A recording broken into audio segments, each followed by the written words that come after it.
रोंदा का सबसे प्रसिद्ध और रोमांचक निर्माण है पुएंते नुएवो। यह पुल लगभग 100 मीटर ऊंचाई पर खाई के ऊपर बना है और शहर के दो हिस्सों को जोड़ता है। इसके नीचे की खाई इतनी गहरी और खतरनाक है कि देखने मात्र से ही रोमांच और डर दोनों का एहसास होता है।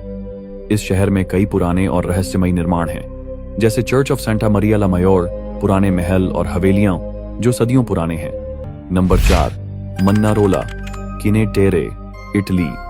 ये पत्थर के ऊपर बसे शहर देखने में बिल्कुल पेंटिंग जैसा लगता है, लेकिन ये सच में मौजूद है। ये है मनारोला, इटली के प्रसिद्ध सिंक्वे टेरे क्षेत्र में स्थित एक छोटा और बेहद खूबसूरत गांव। मनारोला समुद्र और खड़ी चट्टानों के बीचों बीच बसा हुआ है। ये गांव समुद्र और आसपास की चट्टानों के स्तर से लगभग 70 मीटर ऊंचाई पर स्थित है। गांव का कुल क्षेत्रफल लगभग 10,000 वर्ग मीटर है।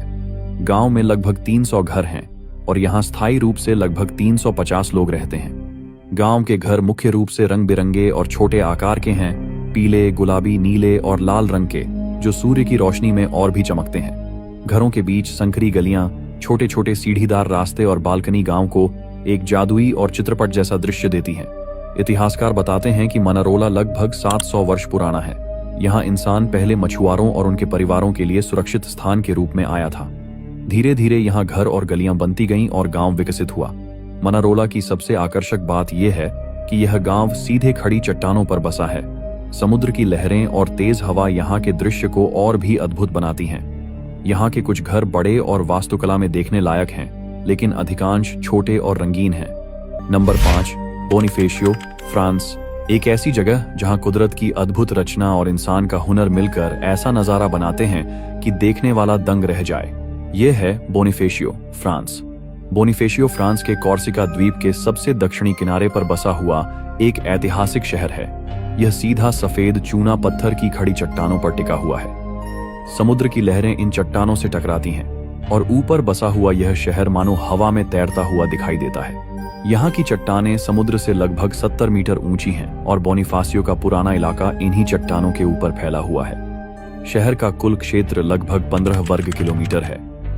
यहाँ स्थायी रूप से करीब 3000 निवासी रहते हैं, जबकि गर्मियों में पर्यटकों की वजह से यह संख्या कई गुना बढ़ जाती है। शहर में सैकड़ों ऐतिहासिक इमारतें और मकान हैं, जिनमें से ज्यादातर मध्ययुगीन समय में बने थे। ये मकान चट्टानों के किनारे तक बने हुए हैं और उनकी खिड़कियां सीधे गहरी खाई की ओर खुलती हैं।